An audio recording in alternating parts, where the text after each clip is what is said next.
नमस्कार। आप मेरे हॉरर स्टोरी को देख रहे हैं तो सब्सक्राइब करें एंड बेल आइकन दबाएं। मेरा नाम सिद्धार्थ श्रीवास्तव है। मैं आपको real horror story in Hindi सुनाता हूँ। यह एक real horror story in Hindi है जिसमें 3 दोस्त की खौफनाक यात्रा का वर्णन है। रोहित, आकाश और सुनील ये तीनों दोस्त एक सुनसान गांव की ओर यात्रा पर निकले। इस गांव के बारे में कहा जाता था कि यहाँ अजीब घटनाएं होती हैं और यह real horror story in Hindi की तरह ही रहस्यमय था। गांव पहुंचते ही उन्होंने महसूस किया कि वहां की खामोशी में कुछ अजीब था। गांव के बुजुर्गों ने उन्हें चेतावनी दी, यहाँ रात में बाहर मत निकलना, लेकिन उनकी उत्सुकता ने उन्हें मजबूर कर दिया कि वे इस real horror story in Hindi की तह तक पहुँचे।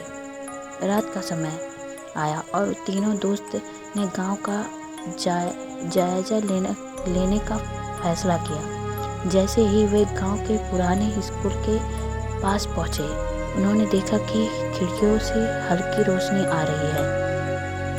यह देखकर वे आश्चर्यचकित रह गए क्योंकि स्कूल सालों से बंद था। यह real horror story in Hindi की तरह ही डरावना था।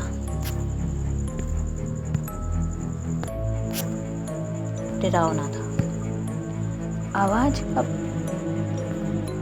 उन्होंने हिम्मत जुटाई और स्कूल के अंदर घुस गए। अंदर का दृश्य चौंका देने वाला था। दीवारों पर अजीबोगरीब चित्र बने थे और हर तरफ धूल जमी हुई थी। तभी उन्होंने एक अजीब सी आवाज़ सुनाई दी, मानो कोई फुसफुसा रहा हो। यह real horror story in Hindi की उस रहस्यमय आवाज़ का हिस्सा था।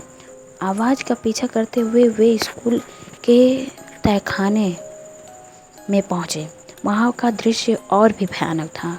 एक पुराना बक्सा बीचों बीच रखा हुआ था और उसके चारों ओर मोमबत्तियाँ जलाई हुई थीं। अचानक बक्सा अपने आप खुल गया और उसके अंदर से एक धुंधली आकृति निकली।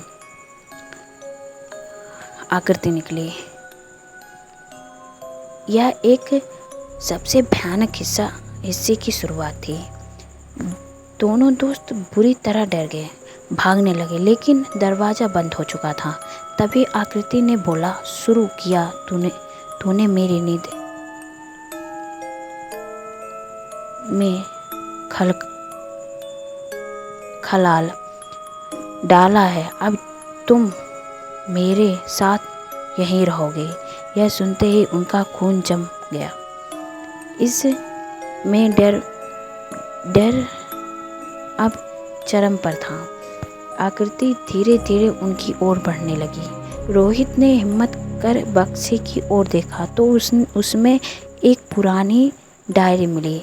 उसने जल्दी से डायरी खोली और उसमें लिखे मंत्र को पढ़ा। मंत्र पढ़ते ही आकृति धीरे धीरे गायब होने लगी और दरवाज़ा खुल गया। इस तरह real horror story in Hindi का समाधान हुआ।